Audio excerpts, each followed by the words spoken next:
మొదటిగా అపహాసించడానికి బయలుదేరినట్టుగా మనం చూస్తున్నాము. ఆయన అపహాసించడానికి వాళ్ళని అపహాసించడానికి వాళ్ళని చేసినటువంటి పనులు ఏంటంటే, మొదటిగా కొరడాలతో కొట్టడం స్టార్ట్ చేశారు. ఫస్ట్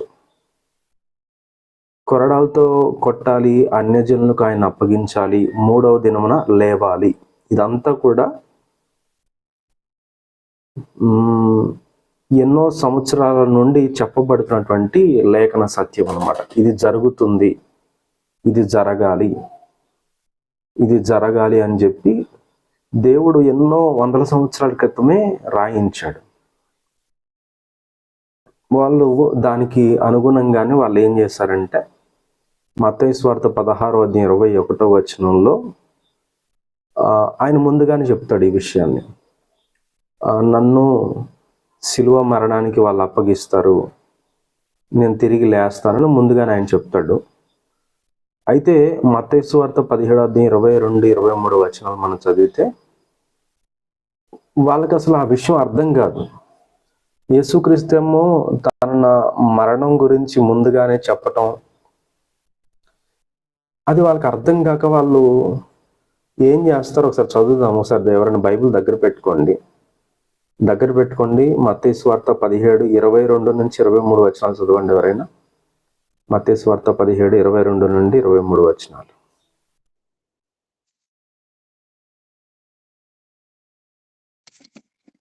వారు గలిలయలో సంచరించుచుండగా, యేసు, మనుష్య కుమారుడు మనుషుల చేతికి అప్పగింపబడబోచున్నాడు, వారు ఆయనను చంపుదురు, 3వ దినమున ఆయన లేచునని వారితో చెప్పగా వారు బహుగా దుఃఖపడిరి. వారు కపెర్నహూమునకు వచ్చినప్పుడు 1/2 షెకెలు అను పన్ను వసూలు చేయువారు పేతురు నొద్దకు వచ్చి, మీ బోధకుడు ఈ 1/2 షెకెలు చెల్లింపడా అని అడుగగా చెల్లించుననెను. అతడు 22-23 ఆయన తన మరణం గురించి, జరగబోయేటువంటి సంఘటనల గురించి ఆయన చెప్తా ఉంటాడు. మరొక సందర్భంలో మత్తయి 16:21 చదవండి ఒకసారి.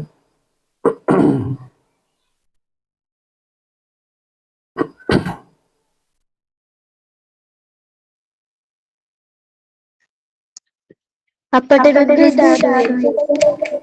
అటు పిమ్మట తాను క్రీస్తు అని ఎవరితో చెప్పవద్దని ఆయన తన శిష్యులకు ఖండితముగా ఆజ్ఞాపించెను.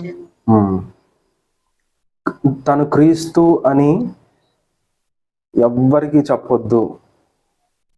క్రీస్తు అంటే అర్థం ఏంటి ఇంతకీ అంటే, వాళ్ళకి అర్థమైంది, శిష్యులకు అర్థమైంది, మీకు అర్థమైంది క్రీస్తు, నేను క్రీస్తుని అని మీకు అర్థమైంది. కానీ ఆ విషయం ఎవరికి చెప్పొద్దు అంటే అర్థం ఏంటి? క్రీస్తు అనగా ఆయన అభిషేకించబడినాడు. దేనికోసం అభిషేకించబడినాడు? మరణించడానికి, శిష్యులందరూ లోకం కోసం తన ప్రాణాన్ని పెట్టడానికి ఆయన అభిషేకించబడినవాడు అనేటువంటి విషయం శిష్యులకు అర్థమైంది. కానీ ఆ విషయం అందరికీ చెప్పొద్దు అనేటువంటి విషయం అయితే చెప్పాడు. ఇంకా 17వ అధ్యాయంకి వచ్చేసరికి శిష్యులకైతే ఆ విషయం అర్థం కాలేదు అని మనకు కనబడుతుంది. ఆయన చెప్తూ ఉన్నాడు, కానీ వాళ్ళకేమో అర్థం కావట్లా. ఆయనేమో చెప్తున్నాడు, కానీ వాళ్ళకేమో అర్థం కావట్లా. ఇక ఈ విషయాన్ని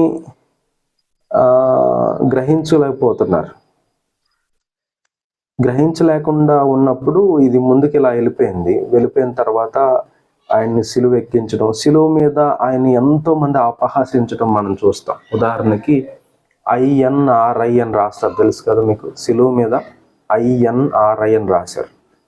INRI అంటే అర్థం ఏంటంటే, మనం చాలాసార్లు చెప్పుకున్నాం కదా, ఈసస్ నాజరేనస్ రెక్స్ ఇడియోరమ్ అని ఒక అనేక భాషల సముదాయంతో దాన్ని రాస్తారు. దాని అర్థం ఏంటంటే, యేసుక్రీస్తు నజరేయుడు అయినటువంటి యేసుక్రీస్తు, యూదుల రాజు అయినటువంటి నజరేయుడకు యేసు అని అర్థం వస్తుంది. అంటే అక్కడ అది రాసినప్పుడు ఆయన్ని అవమానించారు, అది రాసి ఆయన్ని అవమానించారు. అంటే చూసారా,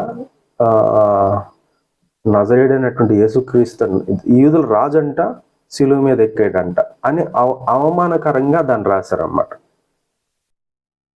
అక్కడ ఆయన అవమానించడం, తర్వాత మరొక సందర్భంలో సిలువ ఎక్కడానికంటే ముందు ఆయన అందరినీ కూడా పట్టుకుంటారు. పట్టుకున్నప్పుడు ఒక మాట రాసి ఉంటుంది చూడండి, లూకా సువార్త 22:63.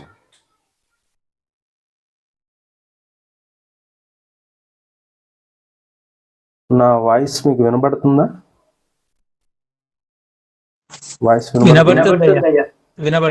సరే.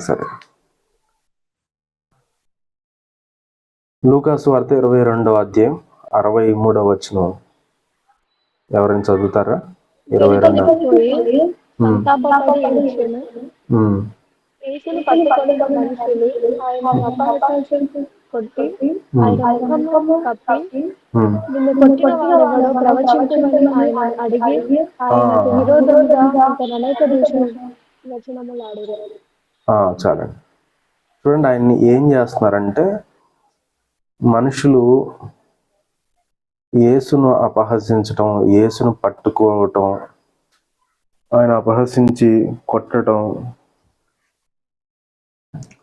తర్వాత ఆయన ముఖాన్ని కప్పటం. ఆయన ముఖాన్ని కప్పేయమంటున్నారు. నిన్ను కొట్టిన వాడెవడో ప్రవచనం చెప్పు. ప్రవచనం చెప్పడం అంటే అర్థం ఏంటి? ప్రవచనం చెప్పడం అంటే నువ్వు రాజువు కదా, ప్రవక్తవు కదా, నువ్వు గొప్పవాడివి కదా, రాజువు కదా, నువ్వు ప్రవచనం చెప్తావు కదా, నీకు భవిష్యత్తు తెలుస్తుంది కదా, చెప్పు, నేను ఎవరు కొట్టారు చెప్పు అని ముసుగేసి కొట్టడం. అంటే ఆయన ఎంత అవహేళన చేస్తున్నారు కదా, ఎంత అవహేళన చేస్తున్నారు ఆయన అయితే. ఒకరేమో శిష్యులేమో అర్థం చేసుకోకుండా ఆయన అవమానించారు. తర్వాత ఆయన అర్థం చేసుకోకపోవటమే కాకుండా ఆయనేమో తన మరణాన్ని గురించి చెప్తా ఉంటే వీళ్ళేమో హోదాల గురించి తర్కించుకోవటం, ఒకళ్ళొకళ్ళు హోదాల గురించి తర్కించుకోవటం.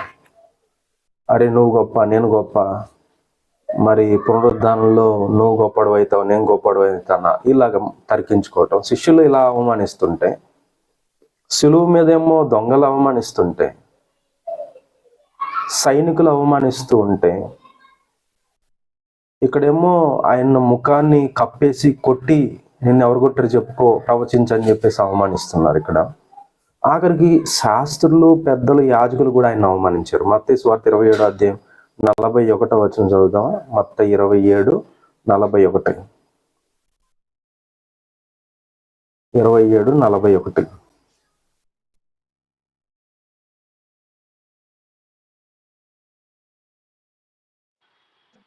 అలాగే శాస్త్రులు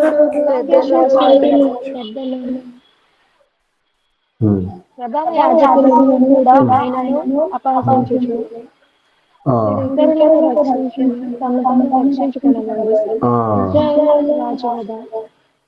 అది ఏమంటున్నారు ఇక్కడ పెద్దలు, శాస్త్రులు ఏమంటున్నారు? ప్రధాన యాజకులు, ఈయనంట ఇతరులను రక్షిస్తాడు, ఆయన తను తానే శిలువ మీద రక్షించుకోలేకపోతున్నాడు, ఈయన ఇతరులను రక్షిస్తాడా అని ప్రధాన యాజకులు, పెద్దలు కూడా ఆయన్ని అవమానించడం. అంటే ఇక అందరూ కలిసి అవమానించేస్తున్నారు, చూస్తున్నారా? అందరూ కలిసి. ఇక హేరోదు తన సైనికులతో కలిసి ఆయన్ని తృణీకరించి అవమానించడం కూడా చూస్తాం. లూకా సువార్త 23:11 చదవండి ఒకసారి. 23:11.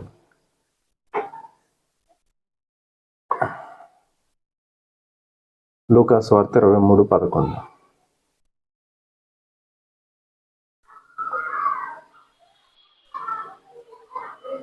హేరోదు తన సైనికులతో కలిసి ఆయనను తృణీకరించి అపహసించి ఆయనకు ప్రశస్తమైన వస్త్రము తొడిగించి పిలాతు వద్దకు మరలా పంపెను.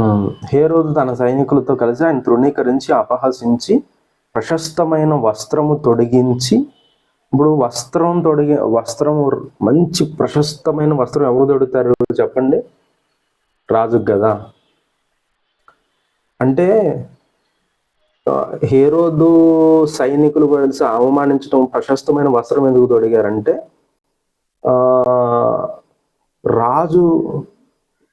ఇప్పుడు రాజుకి ఏం చేయాలంటే విలువైన వస్త్రాన్ని తొడగాలి. రాజుకి వస్త్రానికి మరి రాజుకు విలువైన వస్త్రాన్ని తొడిగారు,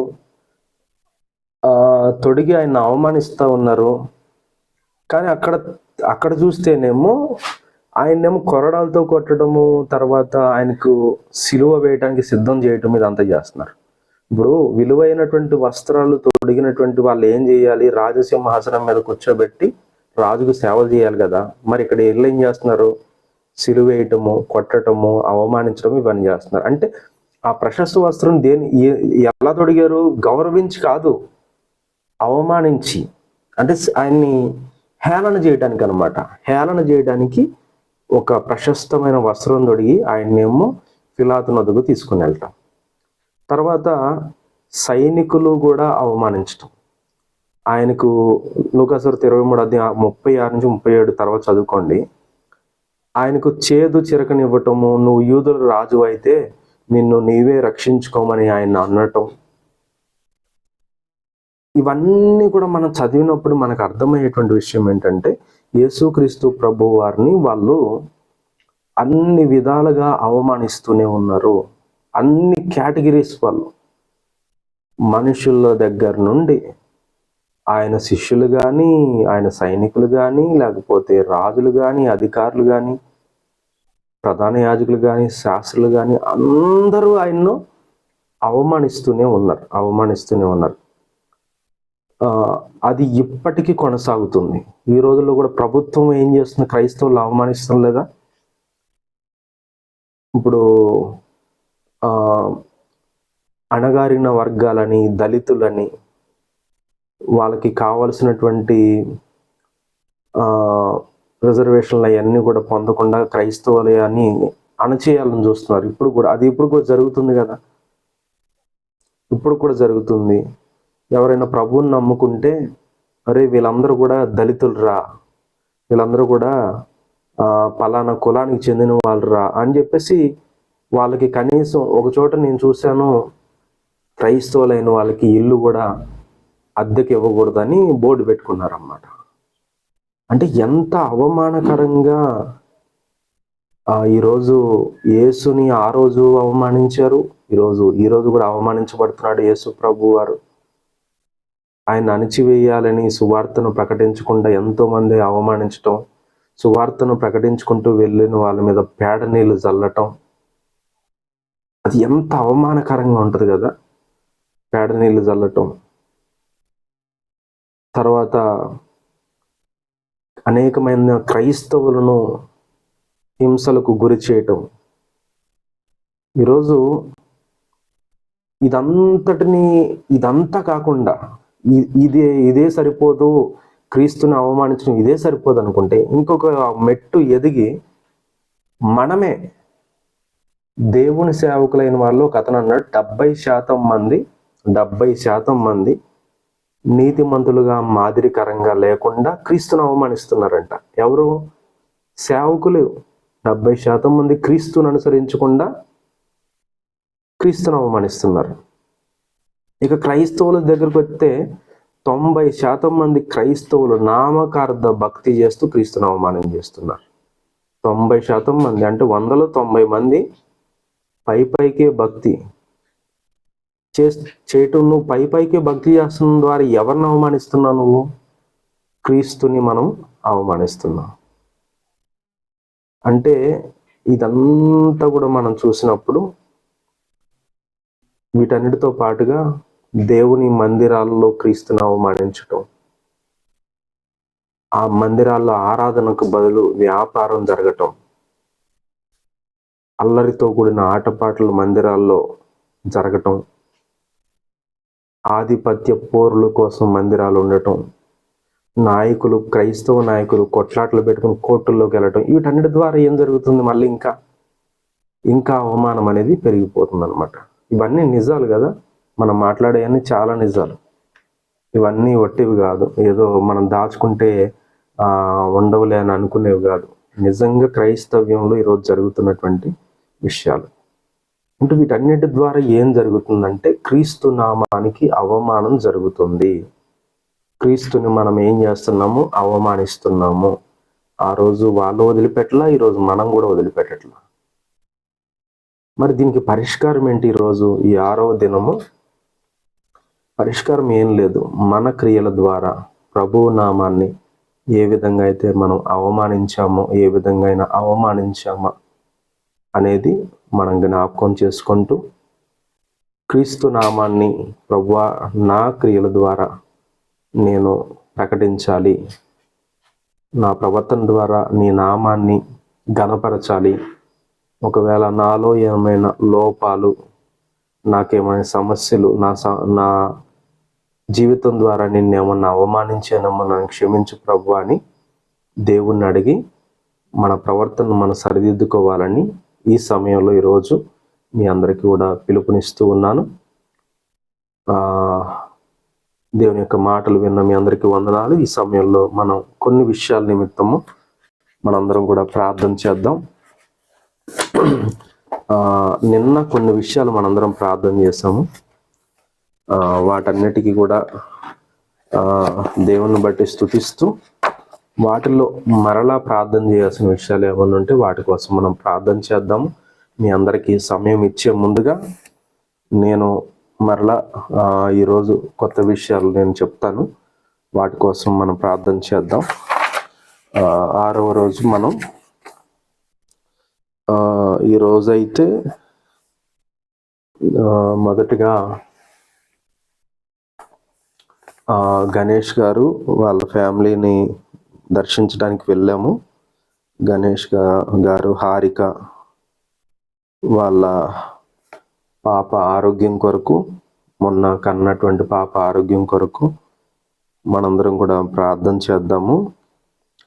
తర్వాత అక్కడి నుండి జలాల్పూర్ వెళ్ళటం జరిగింది. జలాల్పూర్లో లక్ష్మి గారి కోసం మనం ప్రార్థన చేద్దాము. ఆమెకు బ్యాక్ పెయిన్, వెన్నొప్పి తగ్గాలని మనం ప్రార్థన చేద్దాం. అక్కడి నుంచి రామలింగంపల్లి తోటల్లో ఉంటున్నటువంటి ధనలక్ష్మి గారి దగ్గరికి వెళ్ళటం జరిగింది. ధనలక్ష్మి గారి కోసం కూడా మనం ప్రార్థన చేద్దాం.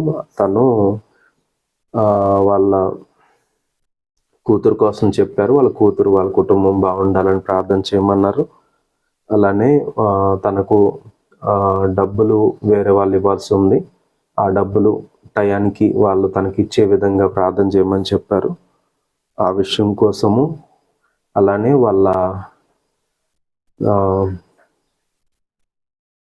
అమ్మగారి కోసం ప్రార్థన చేయమన్నారు. వాళ్ళ మదర్ కోసం. వాళ్ళ అమ్మగారు హార్ట్ అటాక్ వచ్చిందంట.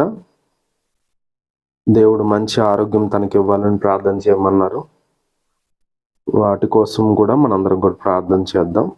ధనలక్ష్మి గారి కోసం మనం ప్రార్థన చేద్దాం. ఇవి కాకుండా మరి నిన్న చెప్పినటువంటి విషయాలు ఏమైనా దేవుణ్ణి స్తుతించే విషయాలు ఏమైనా ఉన్నట్లయితే చెప్పండి. అవి కాకుండా ఏమైనా కొత్త విషయాలు ఉంటే చెప్పండి, లేకపోతే పాత వాటి కోసం మనం ప్రార్థన చేద్దాం.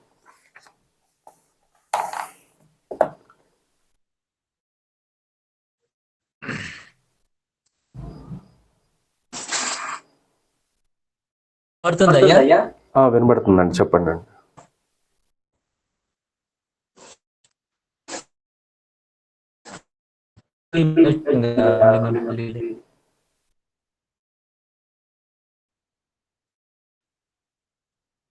ఏమి వినపడలేదండి, మీ వాయిస్ కట్ అయిపోతుంది, అసలు పూర్తిగా ఏం వినపడలేదు.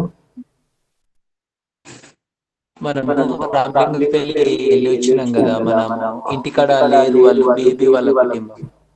అవునవునవును, అవును. అయితే అనాథలుగా ఉన్నారు వాళ్ళు. వాళ్ళకు పెద్దవాళ్ళంట కుటుంబంలో లేదు. వాళ్ళ మేనమామ ఉంటే మేనమామ చనిపోయిండు. వాళ్ళ నాయన లేడు, నాయన చనిపోయిండు. వాళ్ళ అమ్మ ఉన్నా కూడా వీళ్ళని వదిలేసి ఎక్కడికి వెళ్ళిపోయిందో. వాళ్ళ అమ్మ అండ కూడా వీళ్ళకి లేదు. అయితే వీళ్ళు 6 అన్నట్టు. వీళ్ళు 2 అన్నదమ్ములు